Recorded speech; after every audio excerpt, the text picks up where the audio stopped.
Would you come in, please? The examination of the 52 color and black and white autopsy photos by the doctors for Nova was unprecedented. Special permission had to be obtained from the Kennedy family to arrange this. Cameras were barred from the room in which the doctors looked at the pictures. Each took as much time as he felt necessary to examine them, from 30 minutes to a full hour.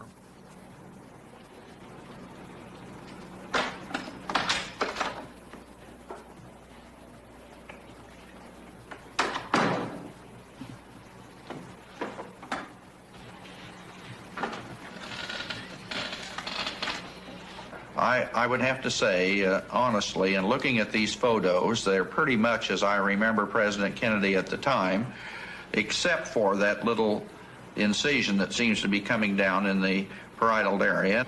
On looking at the photographs, I could envision that an incision might have been made in order to pull the scalp back to expose this bone to make a photograph of that area.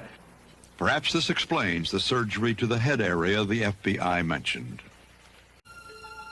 This document led Lifton to conclude the wounds had been altered. It's a report written by 2 FBI agents who attended the autopsy. Their report states it was apparent that surgery of the head area was done before the autopsy started. Had surgery been done in Dallas? No, there was no surgery done on the president's head. The president was only treated in the trauma room, in the emergency room. Except for that little incision that seems to be coming down in the parietal area. On looking at the photographs, I could envision that an incision might have been made in order to pull the scalp back to expose this bone to make a photograph of that area. Perhaps this explains the surgery to the head area the FBI mentioned. I find no discrepancy between the wounds as they're shown very vividly in these photographs and what I remember very vividly.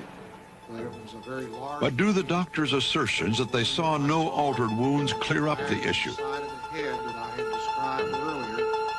The drawings suggest what many of the photos examined by the doctors in Nova show, a large wound about this size and location. But what about this photo, which shows what appears to be only a small entry wound in the back of Kennedy's head? Dr. McClelland speculates.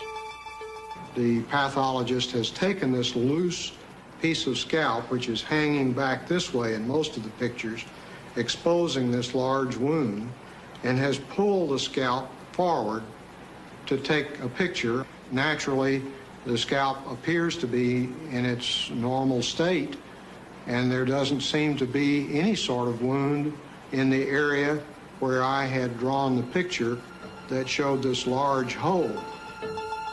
But doesn't this large wound suggest a shot from the front, as Lifton argues? Finally, if the large wound was really in this part of the head, why did most of the doctors note back in 1963 that they had seen a specific part of the brain called the cerebellum? I did say cerebellum in my first official report, and the cerebellum ordinarily is in a posterior part. And here I knew very well that the wound was more anterior than that, but there was a portion of the brain that looked like it had a stalk, and it was convoluted to look like what I thought was cerebellum. I said that I thought perhaps part of the cerebellum was missing.